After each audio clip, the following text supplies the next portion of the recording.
Hi folks, this week we've still got more hardware to talk about, and this one comes straight from Roku. The company sent over this, one of its newest products, the all-in-one streaming device and soundbar known as the Streambar.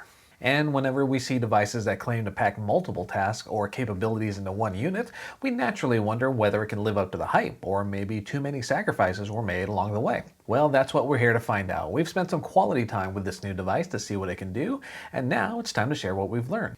This is a Cord Cutters News review of the Roku Streambar. What's so special about the Roku Streambar? Well, if you're used to Roku's traditional streaming devices, I guess the biggest difference here is the sheer size. It clocks in around 14 inches wide, 4.2 inches deep, and about 2.4 inches tall. As far as comparisons go, think of it as slightly larger than a Subway sandwich. And inside we've got 4 speakers and dedicated streaming hardware, so the goal here is to upgrade both your streaming and audio capabilities at the same time. So let's dig into what Roku's packed into this rather sleek enclosure. Hardware and features.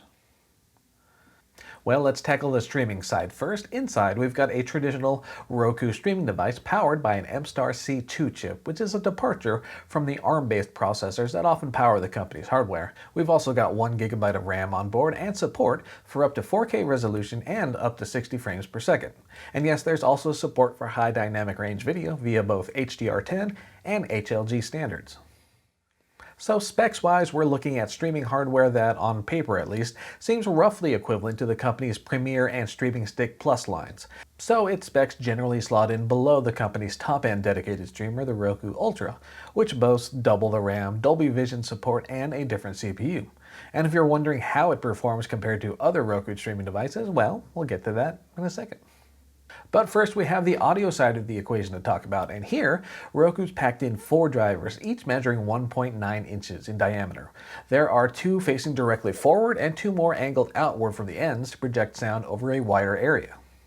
As far as ports go, there are HDMI and USB connections on the back, as well as an optical input for digital audio. That last one could come in handy if you're hooking the Streambar up to a TV that does not support HDMI ARC, or audio return channel. That ARC functionality lets the Streambar output sound not just for itself, but for other devices connected to other HDMI inputs on your TV.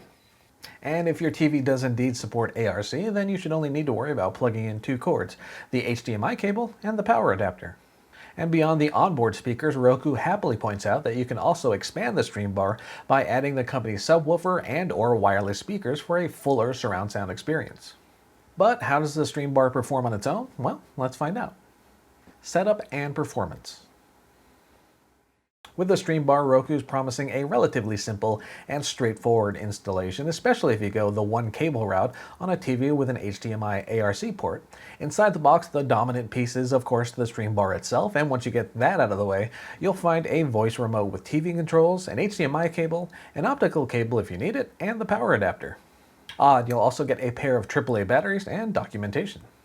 Setup itself is pretty simple, actually. If your TV only supports ARC on certain inputs, then just plug the Streambar into the proper port and connect the power supply. And then you should be ready to install apps and use your device. The actual on-screen setup largely resembles a standard Roku setup process. You'll be asked to pair a remote control, select a language, and register an email address. And along the way, the company will pitch a number of different free trials and other services, and you can select as many or as few as you want as you progress. And once you've logged into your Wi-Fi and installed your apps, you'll be greeted by a quick audio demo to show off what the Streambar can do. There's also an optional video tour that walks you through how to use a Roku remote and navigating the various menus and features. But if you've used more than a couple of the company's devices over the years, you can skip through the tutorial and head straight in to actually using your device. And surprise, surprise, the Streambar more or less behaves like a regular Roku streaming device. You do get a few more settings for audio features, like the different sound modes that can reduce or enhance bass, and there are also modes to lower the sounds of ads and prioritize voices. An included night mode should also help when watching a movie in a really quiet house. And yes, like some other 4K capable Roku devices, the Streambar also supports Apple's AirPlay 2 standard, and after entering a confirmation code, we were easily able to stream music from our iPhone to the speaker for better sound. And if you don't have an AirPlay compliant device, the Streambar also supports Bluetooth, so you can connect, say, Android phones and stream media that way as well. And as far as actual sound quality goes, the Streambar could be a solid upgrade from your TV's built-in speakers. It does especially well with voices, and those side-firing speakers do help spread the soundstage better. But its compact size does limit the oomph of its bass reproduction. Odds are you won't be shaking the windows while watching movies with a Streambar, and that lack of especially strong bass also shows up while playing music. But Roku is more than happy again to sell you a $180 wireless subwoofer that more than addresses that issue. Overall though, the Streambar offers surprisingly solid sound from such a compact unit. It's also short enough that it can sit in front of many TVs without disrupting the view, although the height may be an issue if you're, say, watching TV while sitting on the floor or something. And if that's a problem, you can also mount the Streambar on a wall thanks to the included mounting sockets on the back. And of course, last but not least, let's take a quick look at its streaming performance to see if you're giving up anything by going with an all-in-one device. Now, around here, we test streaming devices using a suite of streaming apps and timing how quickly the device can cycle through each of them. We run each product through the course 3 times to get a solid average and compare it to other devices. And for this test, we pitted the Streambar against a gauntlet that includes Netflix, YouTube, Prime Video, Disney+, Hulu, ESPN, Pluto TV, the Roku channel, and the Roku Tips and Tricks channel. And then at the end, we loaded up Netflix one more time to see if it could bring up the app faster the second time around. And without further ado, here's how the Streambar performed. Through our test, the Streambar clocked in with a time of 109.25 seconds. But how does that compare? Well, we enlisted a Roku Streaming Stick Plus, updated all its apps and firmware, and ran it through the same tests. And we got a final time of 99.43 seconds. So in the end, the Streambar performed a little under 10% slower than the Streaming Stick Plus. Now that's unlikely to matter unless you're comparing the two side by side, but it's nice to know the Streambar can hold its own among Roku's 4K class streaming devices. Wrapping it all up.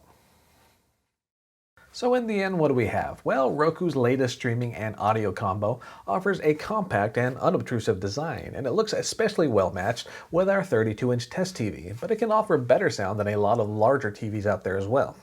Now, Roku can't defeat the laws of physics, so there's only so much bass response you can squeeze out of such a small device. But the sound itself is well defined, and overall, hey, if you want to add more bass or more surround channels, Roku can help you out there as well.